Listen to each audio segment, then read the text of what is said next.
संतों का साथ होगा। और यदि संतों का साथ हो गया और उसमें उनकी जिह्वा से हमें श्रवण करने को कुछ मिल गया तो मंगल में भी मंगल हो गया। मुद मंगल में तुलसीदास जी ने यहां मंगल में के पहले मुद और लगा दिया। ये सत्संग कैसा है कि मंगल का भी मंगल करने वाला है। मुद मंगल में संत समाजू जो जग जंगम तीर्थ राजू। तीर्थों में सबसे बड़ा स्थल है प्रयाग, प्रयागराज तीर्थों के राजा है। और वहां भगवती गंगा की धार बहती है कल कल करती हुई। और संतों के समाज में भी राम कथा रूपी, शिव कथा रूपी, कृष्ण कथा रूपी गंगा बहती है। लेकिन सज्जनों, क्या जयपुर में प्रयाग आ सकता है? क्या भागीरथी गंगा आ सकती है? तो हम सब यही कहेंगे कि नहीं आ सकती। लेकिन शिव चरित्र रूपी गंगा अवश्य आ सकती है। और वही गंगा आज हमारे यहां बाबा मेहरदास सत्संग हॉल में बह रही। प्रयाग में तो नित्य निरंतर सत्संग होता है, वैसे ही यहां भी नित्य निरंतर पिछले 6-7 साल से सत्संग हो रहा है। सत्संग क्या है? जब हम किसी पीड़ित की सेवा में लग जाएं, किसी प्यासे को पानी पिला दे, सबसे बड़ा सत्संग है। किसी भूखे को हम खाना खिला दे, सबसे बड़ा सत्संग है। किसी वस्त्रहीन को हम वस्त्र दे दें, सबसे बड़ी सत्संग की परिभाषा है। लेकिन इन सब की भी यदि हम व्यवस्था ना कर पाए तो अपने घर में, अपने परिवार में, अपने समाज में, अपने स्थल पर हम राम राम का जाप करें, इससे बड़ा सत्संग नहीं है। भगवान शिव कहते हैं, तरही न बिनु से मम स्वामी राम नमामि नमामि नमामि। भगवान राम की आराधन किए बिना जीव का कल्याण नहीं हो सकता। भगवान शिव का चिंतन किए बिना हजारों लाखों योनियों के बाद में भी आपका कल्याण नहीं हो सकता। शंकराचार्य जी कहते हैं, पुनरपि जन्मम पुनरपि मरणम पुनरपि जननी जठरे शयनम। जब तक आप शिव का सेवन नहीं करेंगे, शिव रूपी जड़ी को जीवन में नहीं उतारेंगे, तब तक आप निरोगी नहीं हो सकते।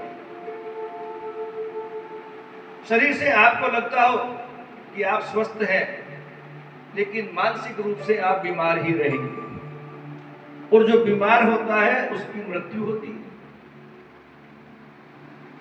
और जिसकी मृत्यु होती है उसका पुनः जन्म होता है। जातस्य ही मरणो ध्रुव। जिसका जन्म हुआ है उसकी मृत्यु होगी, और जिसकी मृत्यु हुई है उसका पुनः जन्म होगा। इससे छुटकारा पाने के लिए प्रयाग में चलना पड़ेगा, या प्रयाग को हमारे घर में ही बुलाना पड़ेगा, जहां याज्ञवल्क्य रूपी, भरद्वाज रूपी संत नित्य निरंतर राम कथा में, शिव कथा में तल्लीन रहते हैं। बाबा तुलसीदास जी लिखते हैं, भरद्वाज मुनि बसहि प्रयागा। और इनकी क्या विशेषता है कि तिनहि राम पद अति अनुरागा। ये भरद्वाज जी कैसे हैं? इनको एक ही चीज से है, राम की भक्ति से। और कैसे है कि तापस समदम दया निदाना परमारथ पथ परम सुजाना। सुजान की क्या परिभाषा है? सुजान की परिभाषा है इसके जीवन में शम हो, दम हो, और दया हो। शमन यानी संतुष्ट रहना, और दमन यानी इंद्रियों पर अपना नियंत्रण रखना। इंद्रियों का दमन करना नहीं है, इंद्रियां अपना काम करेगी, इनमें भी देवताओं का वास है, लेकिन इंद्रियां अपना अपना कार्य करते हुए भगवत भजन करती रही। जैसे अर्जुन थे, अर्जुन जब सोते तो भी उनके रोम रोम से गोविंद गोविंद की ध्वनि निकलती थी। जैसे कर्माबाई थी, नित्य निरंतर गोविंद गोविंद का जाप करती थी।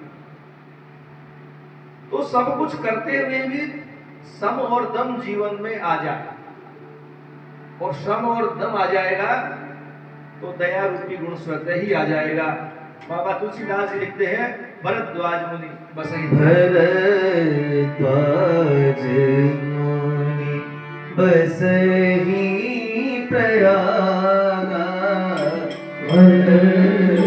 भरद्वाज मुनि बसहि प्रयागा, भरद्वाज मुनि बसहि प्रयागा, भरद्वाज मुनि बसहि प्रयागा, तिनहि राम पद अति अनुरागा, तिनहि राम पद अति अनुरागा, तापस समदम दया